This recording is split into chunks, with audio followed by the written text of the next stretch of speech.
is enough said.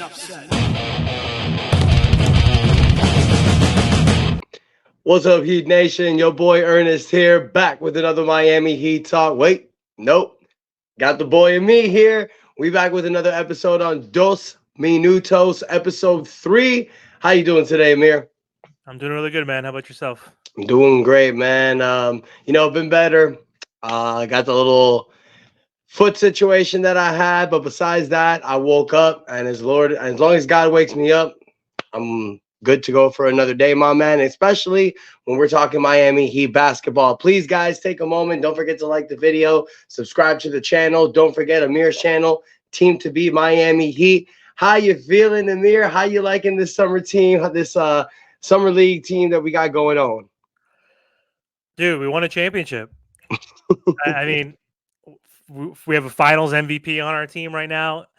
Life can't get any better during the summertime, right? So, I mean, I was actually excited watching this game yesterday. I don't think I've ever watched this much summer league in my life. I've probably watched 70% of the games. It's kind of hard to watch 100% of a summer league game, or to prioritize that. But it was an up and down, exciting battle. The Miami Heat were down by like 6 to 10 points, like for the majority of the second half, and they were able to come back behind a lot of young and talented players that are now in our pipeline of drafted and undrafted players. So the young future and the pipeline for this Miami Heat looks promising, and it's giving me hope for next season. It's actually making me excited to watch these players, and hopefully some of them can crack the rotation in the regular season. I think the reason why this summer league team is so special and this year is so special is because we've seen kind of like what this team does together, and it's not just watching Kalel Ware, because look, Jaime Jaquez played last year. You've seen Kalel Ware, but you're seeing a lot of other prospects, Pell Larson, Kashad Johnson. Then you've seen other people step up, Isaiah Stevens, Alondas Williams having great games, Cole Swider's having good games. But the guy that I want to talk about today, specifically with you, Amir, is the main guy for the Miami Heat in the summer league team. The guy that just won the MVP, Josh Christopher. Last night's game, he drops 24 points, hits 6 3-point shots, 4 rebounds, 3 steals, 2 blocks, fills up the stat sheets.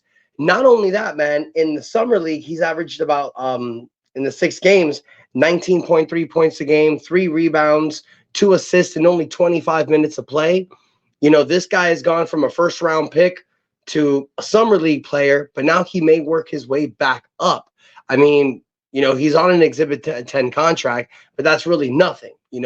I'm sure he's looking for that two-way contract. I think he's deserved it, Amir, and a lot of Heat fans do as well, but I want to hear your take on it. Yeah, I think he absolutely deserves one of those spots. So I don't think the Miami Heat can afford to lose him at this point.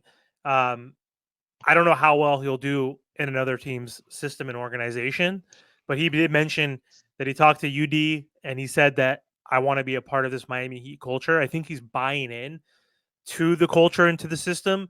And sometimes people just need to find the right situation and the right place. And this could be the right place for him. And he has a lot of areas that he needs to improve, but right now he's still young. Like he's 22 years old. And as long as we can lock him up on the two-way, what's the biggest thing that's hampered the Miami Heat for the last, well, not even the last 5 years, since LeBron has left, basically, as you've been saying, for 10 years? Injuries. So there's a chance that people get injured like they typically do. And he somehow might be needed. And what's the other thing that the Miami Heat lack? Scoring. One of the worst teams last year in points per game. They were 27th with 109 points per game, 21st in offensive rating. And what does he do the best? What is he known for? Scoring. And I dropped an episode earlier today with one of my buddies who's a Rockets fan, and he obviously watched Josh Christopher when he was on the Rockets for 2 seasons, and he was saying, hey, he is a microwave type of scorer that can come off your bench, and we've seen it in the summer league. He can get cold and he's streaky, but when he's hot, he's hot. He can make difficult, tough 3-pointers. He can get to the rim and finish with both hands. He is a guy that we need, essentially, because we don't have a ton of microwave, like hot scorers. But the issue with him, as he said, and why he's not on the Rockets and why the Grizzlies dropped him and why the Jazz dropped him was defense.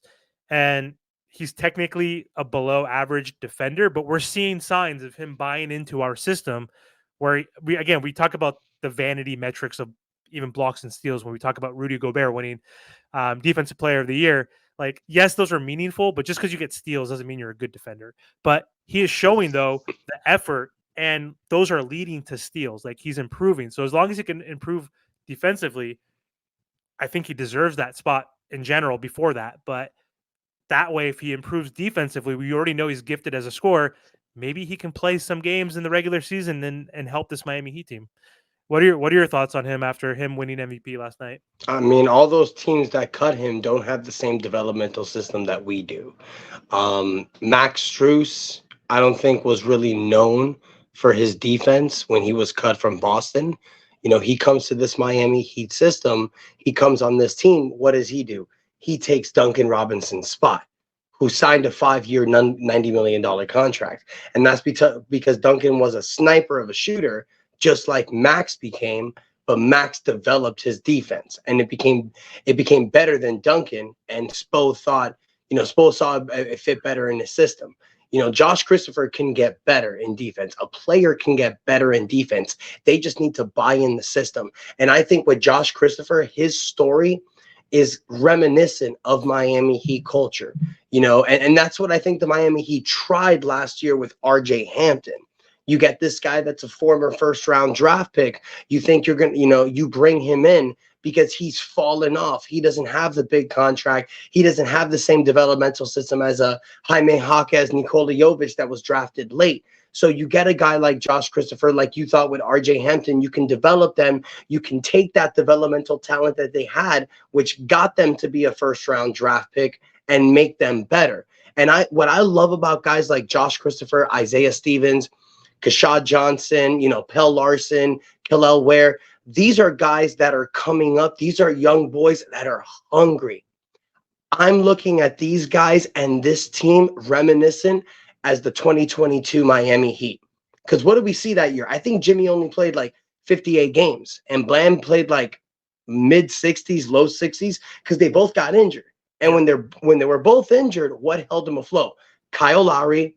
That's when Caleb Martin, Gabe Vincent, Max Strus broke out. And we saw a bunch of undrafted players take a larger role, and this team got connected. We're going to see this team with Jimmy, Terry Rozier fully healthy, Tyler Hero healthy. Hopefully he can stay healthy. Bam Adebayo coming back from Team USA, which, my God, I think Miami needs to let Bam be the number one. He's coming back with all these guys.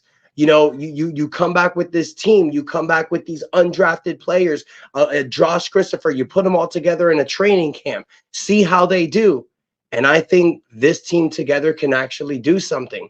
And it's going to be led by a scoring punch in like December or January when Jimmy's not playing, Tyler's out, maybe Duncan Robinson's not playing. And then you call upon a Josh Richardson who one game in December will come off the bench and drop 20 for you.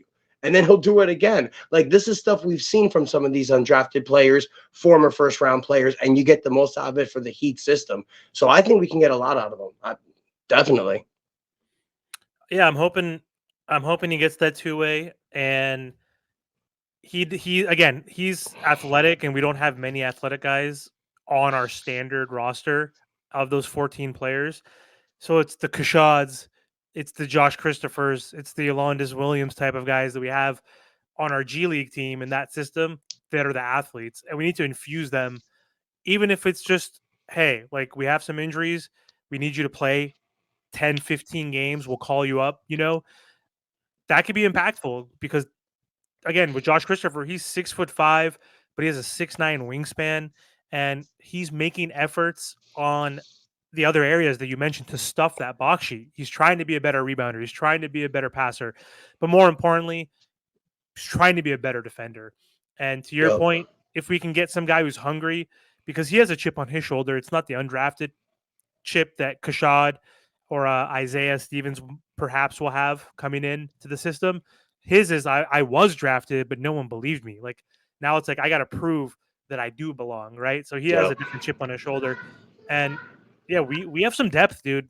Like it's crazy. Like last year, we talked about the depth as one of our assets, but depth is not an asset when all your players are hurt. So Yeah.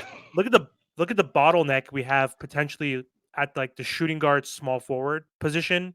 If you want to count Tyler as the shooting guard and then Jimmy is the small forward, then you have on the bench, you have Haywood, who technically should be a small forward, but he's been playing a 4 or even a 2 guard. He's only 6'5".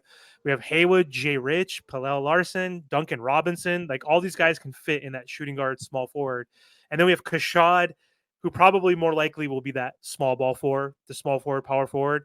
But then also you have Josh Christopher, who could be a shooting guard, small forward. Like we have a ton of young, athletic, and veterans that can like help us next season. So I'm excited, honestly, for the new pipeline of these young, talented players that are going to be in our system and who will inevitably be called up when people are banged up. And the next step is, can they take advantage of that opportunity? Can they become the next Gabe in our system? Can they be the next Max? Can they be the next Haywood, the next Caleb, right? Because we've had guys in our system who've been called up, Swider, Alondez. Even though Alondez, that's a different conversation there, man, because there's like 4 guys that could be going for this, or 5 guys Yeah. that could be fighting for these 3 two-way Yeah. spots. But there also have been busts, like you mentioned earlier, RJ Hampton, and some other players that have come up that haven't, succeeded. So will they succeed? Only time will tell, right? Hope that Kashad, hope that Josh, hope that Alondez or these guys in our system can actually show out when they get the opportunity to play Yeah. in the big leagues. And it's more than 3 guys, man. I mean, you have 3 two-way contracts to give, but there's more than 3 Yeah, players that are stepping up. So it's kind of like I mentioned in my earlier episode today. Maybe there's a possibility that the Heat can move like a Thomas Bryant or a Josh Richardson. I doubt Jay Rich, but it's like you said, there's an abundance of guards that we have. You can take a Josh Richardson, you can move him for like a future second round draft pick. Maybe the same thing with Thomas Bryant. Now you're opening up 2 roster spots. You can give that to Josh Christopher, Isaiah Stevens. Then you can keep just Kashad Johnson on a 2-way, bring up Alondis Williams and Cole Swider in 2 ways. Release Zion Poland and Drew Smith. And, that way you can keep all these standouts. And, maybe some of these players do deserve standard contracts. Maybe Kashawn Johnson deserves it. He's been showing that he can do something big. So we want to hear from you, Heat Nation. I mean, what do you guys think about Josh Christopher? Do you think that he maybe deserves more than a 2-way contract? Maybe he deserves a standard contract? Or do you think it's better as a 2-way? Let us know in the comments what you guys think. Don't forget to like the video, subscribe to the channel. You got my channel, Miami Heat Talk. You got Amir's Team to Be Miami Heat. Amir, before we close off, anything else you want to say? not much, guys. If you guys are enjoying these episodes, again, we're going to be doing these hopefully on a weekly basis. So the next episode we're going to put out will be on my channel. And so we have a good episode coming up for you guys soon. So thanks again for watching. Have a good one. That's enough said. Yeah, buddy. Let's go.